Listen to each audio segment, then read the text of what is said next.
السلام عليكم ورحمة الله وبركاته. مالين وعنو ناكس صاحب بيال مال ولبها وضمانتو عالم كجوجتان كسر وهذا مانتا يعياره ومالين ما السبتيا ومالمه مع عيارده ومالمه كمال دارجا ومالمه مقاركا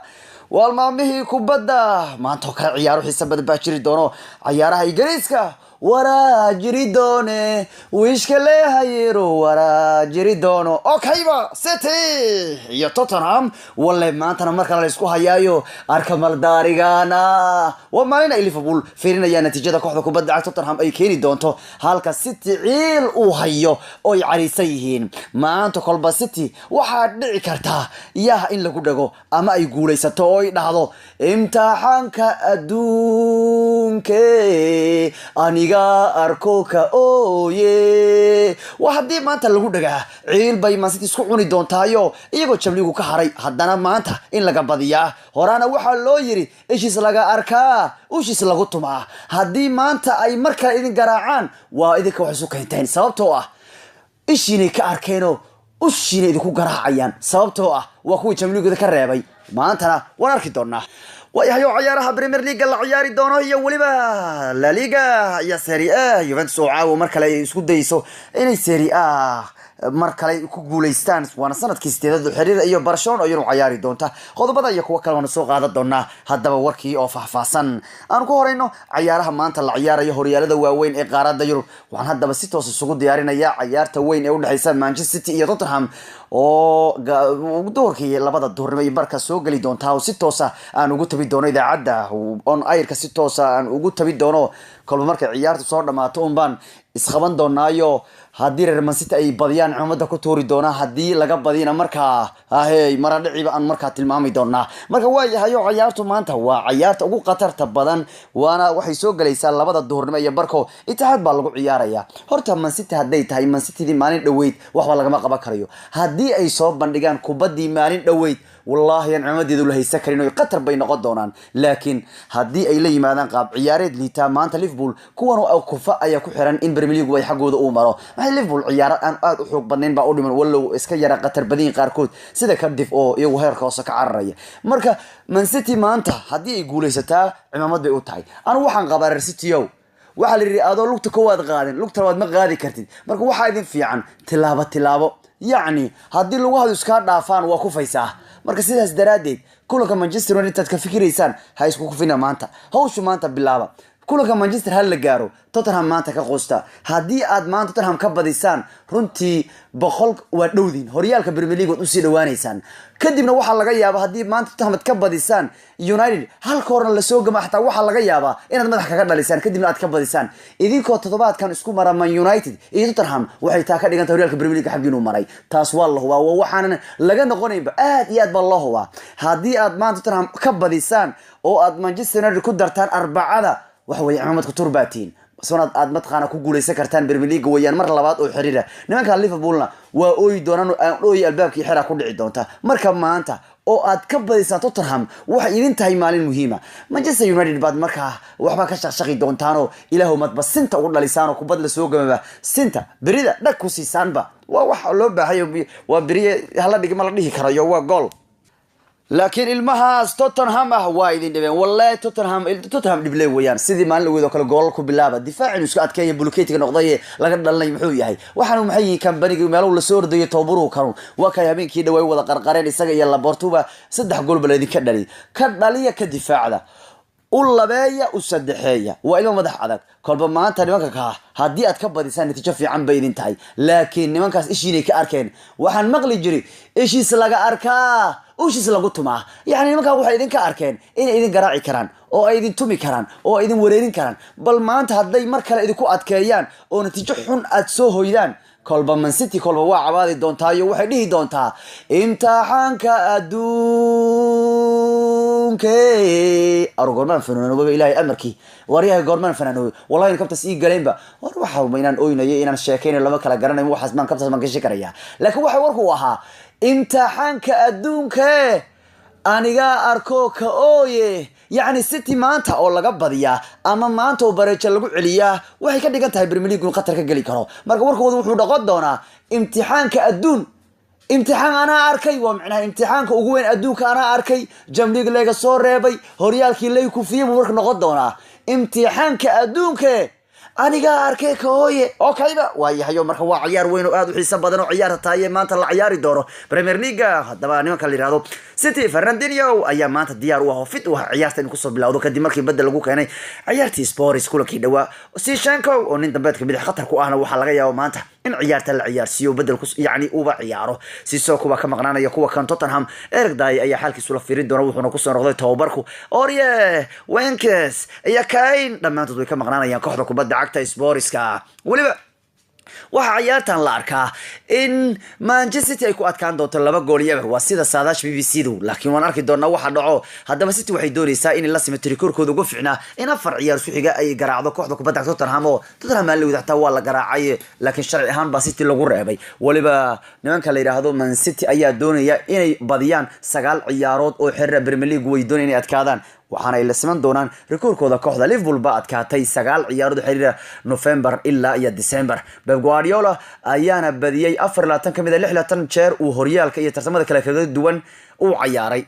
waliba Aguero wala uu Champions gool kaga dhaliyay kooxda Tottenham Aguero hadda 6 ciyaarood ayaanu horyaal gool kaga dhaliyay kooxda Sportska waxa uu ka dhaliyay 10 gool todobadiisi ciyaar ugu horeeyay laakiin bariyahan gool kaga ma dhaliyay dhanka horyaalka waliba Aguero ayaa u baahan maanta gool haduu dhaliyo wuxuu noqon doonaa goolkiisii 20aad uu ka dhaliyay Premier League wuxuu noqon doonaa ciyaaryahankii labaad ee 20 gool Premier League ka dhaliya 5 ciyaareed ama 5 xilli ciyaareed oo xiriir isku xiga wuxuu la siman doonaa ama uu gaari doonaa rikoorka Thierry Henry marka maanta uu gool laliyo 20 gool horyaalku gaara waxay noqonaysaa 5 xilli ciyaareed oo xiriira inuu 20 gool horyaalku ka dhalnayo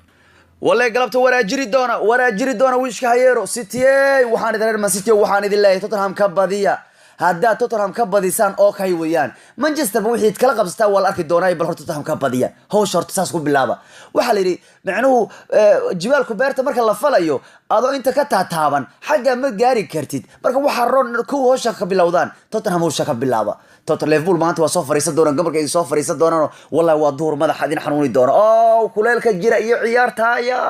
Allah maxaa nib ka dhici karaya meesha taa ciyaaraha kale maanta waraaga ku meesiyaysan Barcelona waa ciyaaraysayo caawa to 9 iyo 4 daqiiqo ciyaarayaan 10 habeenimo Ruben bay Barcelona soo gali doonta waxaanay Barcelona ciyaari doonta kooxda kubadda cagta qatarta badan ee Real Sociedad marka Barcelona waxay doonayaan caawa inay xaqiijiyaan ciyaaraha La Liga kamna wayna ku ciyaarayaan Messi warag habay ciyaarayaan iyagu la qaarkoodna is ilaalin doono inay dhaawacmaan Talyaanigu waa kaaye Milan iyo Parma warwaa kooda iyo barka doorima ka war si lamida Juventus iyo Fiorentina ayaa inuu ciyaari doona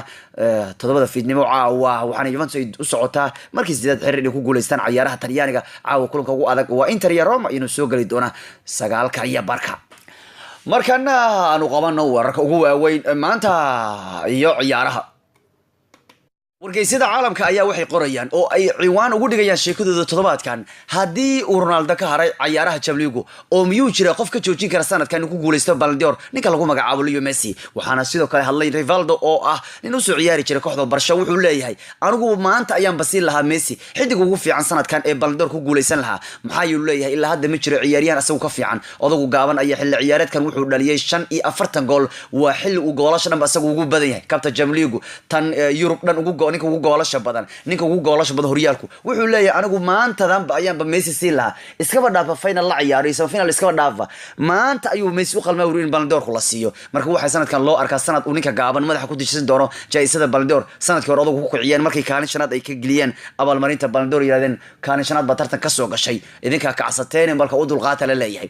dhan kalena waxa leeyahay Man City waxay u qalantaa sanadkan hadiina aanu ba Champions League ku guuleysan waxay wali u qalmaan ku guuleysan 3 koob laakiin waa hadii ay maanta Tottenham garaacaan oo Manchester ku daraan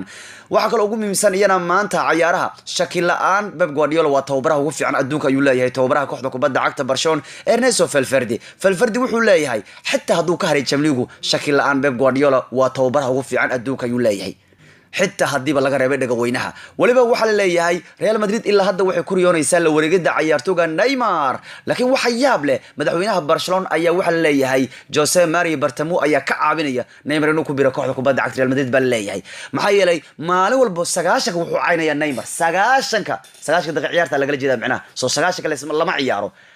wala Soomaalina marka sagaashanka Neymar buu caynaya yani sagaashanka daqiiqo ciyaarta diba la ciyaarayo sagaashan qof loo caynaya ninkan uu yiraahdo Bartomeu marka waxa leeyahay ninkan Neymar uu caynayo in Neymar ay ka dhigtay inuu caroodo oo Madrid ku biiro markaas uu Barcelona ka hor yimaado wala dagaalo oo wuxuu yahay uu tusiyo maalweed madaxweynaha Barcelona wuxuu leeyahay wuxuu yiri Bartomeu Dembele ayaan haysanaa kaas oo ka fiican Messi intaan haysano Messi iyo intaan haysana Dembele ku tiin uu leeyahay Neymar ma doonayno wuxuu yiri kooxda Neymar boss uma banaan uu leeyahay mana u baahni waxaan haystaa uu Usman Dembele oo isagu ka fiican marka waxa leeyahay madaxweynaha Barcelona ayaaba ka caawinaya ama ku kalifay Neymar inuu Real Madrid ku biiro oo uu tuso Barcelona wuxuu isagu yahay inuu Madrid u ciyaari karo lana dagaali karo Barcelona marka madaxweynaha Barcelona intuu caayay Neymar waxa leeyahay waxay ka dhigaysaa inuu ninka Madrid oo baba dhan kalena ku tiyo wuxuu cadeeyay in uu يعني أنا وليجس خوف احترام درين كدي مركي لجو إيدي تاجرش برشلونة سو كمدي هاي يعني عيارتوه برش كمدي هاي مركو جول كل اللي مان لو تاجرش برشلونة ونجح كقب صدي وكعريسي ريفال ديرك بدن بوحي هذا وقوعب إن تاجرش هذا كوسو جيسته وحولي أنا جو حاسو وليجي دتك وليجي بقى ما إنه دعين بولاي هاي إن ضد احترام دري يعني وبينين تاجرش برشلونة واحترام دري لأن كلنا موريو وحولي هاي ميسي haddii Ronaldo ka haray Ballon Messi wuxuu aaminsan yahay buu leeyahay sanadkan Ballon inuu isagu sugayo Mourinho ayaa dareensan ninkan u gaaban ee Messi sanadkan inuu madaxa ka dareemayo in isagu uu sugayo jaayisada Ballon marka wuxuu leeyahay Messi adag wuxuuna u digay Liverpool uu leeyahay waxaan idinkaga digayaa Messi inaad hal qof u dirtaan kubadda halka ah Messi uu idinku diliyaa uu leeyahay waxaan idinkaga digayaa uu leeyahay ilmihiina cunuga Arnold laga hadhaa dheer kale kaligiis Messi uu dirno yiri waa idinka dilaa waxaan wuxuu yiri Messi waa nin aan lagu joojin karin hal qof marka kubadda ay noqoto 1-1 uu Messi kubaddu soo qaato oo nin uu ka hor yimaado marka Messi ninkaas waa dilaya waa dhinta ninkaas ma noola yani uu dhaafay inuu ka dhalanaya buu leeyahay marka waxaan idinkaga digaa uu leeyahay haddii aad Messi inaad rabtaan meel iska saartaan Liverpool shan ku raaca ama afar ku raaca markuu kubaddu qabsado afar nin hor istaajiya laakiin haddaad Van Dijk isku dirtaan waa dhintay Van Dijk waa idinka dilay idinma noola wiilkii yani dhulku dhigaya war ma daraysa koorma Boytin oo u ciyaari jiray Bayern Munich ayuu ninka dhuwabka dhulka ku siiyay war Boytin ma jiran yahay may ma xanuunsan yahay war maxaa ku dhacay war ma lagu soo booday war ma tiisa imaaday oo waqtigu dhimanay baa la gaaray baa la yiri waa la yaabay nin dhanu isagsan baa dhacay wuxuu la iska jira waxaan idinkaga diyaagayaa uu leeyahay Messi inaad hal qof ku raacdaan ilmahan Arnold kan kaliisa u dirin cunugaas Robertson kaliya u dirin cunuga Marin ha u dirina oo Van Dijk u dirina oo ninkan kale Matip ha u dirina kaliis ku goobta haddaadan ku gooban oo hal qof kaliya u tago ilaahu Van Dijk noqdo leeyahay wuu dilayaa yani wuu baasaya wuu dhaafayaaba yani intuu gambiyo ayuu gool ka dhalayaaba marka Messi wuxuu og yahay uu leeyahay sanadkan in isagu Ballon kuba sugayo dhan kale wararka ugu muhiimsan maanta ayana ciyaaraha waxa kamida Manchester United waxay diyaar u tahay inay iska iibiso ciyaartooyga Romelu Lukaku waxaana ay rabaan inay ka iibiyaan kooxaha doondoonay Master Lukaku waxa kamida kooxaha Inter PSG Bayern Munich dhamaantood waxay leeyihiin war hadda rabtaan bandhiga naga iibsadee bal uma laga wata Juventusna 8 milyan bay ku doonayaan bal ciyaaryahanka lagu magacaabo Isco halka Bale uu sheegay Real Madrid inuu doonayo inuu kooxda iska sii joogo warar kale ugu miisan maanta inuu ciyaaraha waxa kamida Ruud Gullit oo ahaa halii hore kooxda Chelsea wadanka Holland wuxuu leeyahay Guardiola kuma guuleysan karo Champions League maxaa yeelay ma haysto ninka gaaban ee Messi waxa loo geeyay Guardiola in aanu tagin semifinalka وسمفينالka Champions League intuu la joogay kooxda Man City oo saddexdii xil ciyaareed Man City la joogay marna semifinalku maanu gaarin isagoo waqtigiisii Bayern Munich iyo waqtigiisii Barcelona illa hadda yani waqtigiisa Man City iyo waqtigiisa Bayern Munich illa hadda awoodi la inuu Champions League ku guuleysto maxaa yeelay baa leeyahay asagoo ma haysaninka gaaban ee Leo Messi waba kan City ila had semifinalka gaarsiila kalbna wuxuu leeyahay sorry Man City wariya reer Man City sorry waxaan ogahay in waxaan maqlay in ka reebay Champions League leeyahay shirkiis jalay jirayd ayuu ku sheegay goolkii VAR Man City laga diiday waxaan yiri waxaan raali gelinayaa kooxda Man City in laga reebo ciyaaraha Champions League baan ka raali gelinayaa waxaan soo ogahay dad inay jiraan dhahaya maanta hadii VAR aanu ooli lahayn in Man City gool loo qori lahaa marka wuxuu leeyahay bal iska raali noqda dhan kale Milner ayaa u booteynaya kooxda Barcelona wuxuu leeyahay uma malayn uu leeyahay Barcelona in xilli ciyaareedkan ka hortimaaday kooxo badan oo sidina oo kale u fiican yani qaab ciyaareedkan anagu ku jirno oo kale u imaaday yani wuxuu leeyahay baryahan Barcelona wax iska babacsaneysay oo ay garaacayeen ilmo yar iyo kooxo aan qaab ciyaareed fiican ku jirin bay la ciyaarayeen laakiin koox sidina oo kale u xoog badan baryahan Barcelona lama ciyaarin buu leeyahay waanu arki doonaa waxaan ku dhigno leeyahay ka war Neymar Barcelona laga cilcileeyahay ka war ninka Milner la yiraahdo Milner wayaane Barcelona laga cilcileeyahay wuxuu leeyahay baryahan Barcelona rag aan qaab ciyaareed fiican haysan bay la ciyaarayeen yani aan ku jirin qaab fiican ku jirin marka niman Buluketes kala soo ciyaarayeen anagoo shubba ka hor imaan uu leeyahay marka wuxuu leeyahay Barcelona hadda u malayn uu leeyahay sanadkan in la ka hortimaaday koox anagoo kale u xoog weyn والفرسها wuxuu diyaar u yahay markaan isaga tago kooxda Crystal Palace waxaan wiilka rabaa inuu ka mid noqdo kooxaha ciyaaraya Champions League waxaan rabaa inuu u ciyaaro koox Champions League ah Tottenhamna waxa laga yaabaa in fursad la siiyo oo maamulka Premier League ayaa iyaguna hinaasay waxaanay maamulka Premier League doonayaan Tottenham iyaguna inay nasiyaan si Ajax ay meel isaga saarto horyaalka wadanka Holland ayaa dib loo dhigay hal toddobaad maxaa yeelay waxay caawinayaan kooxdooda Ajax oo sanadkan uu taariikh dhigaysa Ajax ayaa toddobaadkan waxay ciyaar leed kulan horyaalka kadibna waxay ciyaar leed kulanka Champions League waa toddobaadka dambe waxay Ajax ciyaar leed toddobaadkan ciyaar yani toddobaadka Champions League oo ciyaari doonto Ajax kulan horyaalna way leedahay horyaalku markay ciyaartana Champions League bay leedahay waxaana Ajax darteed loo kansalay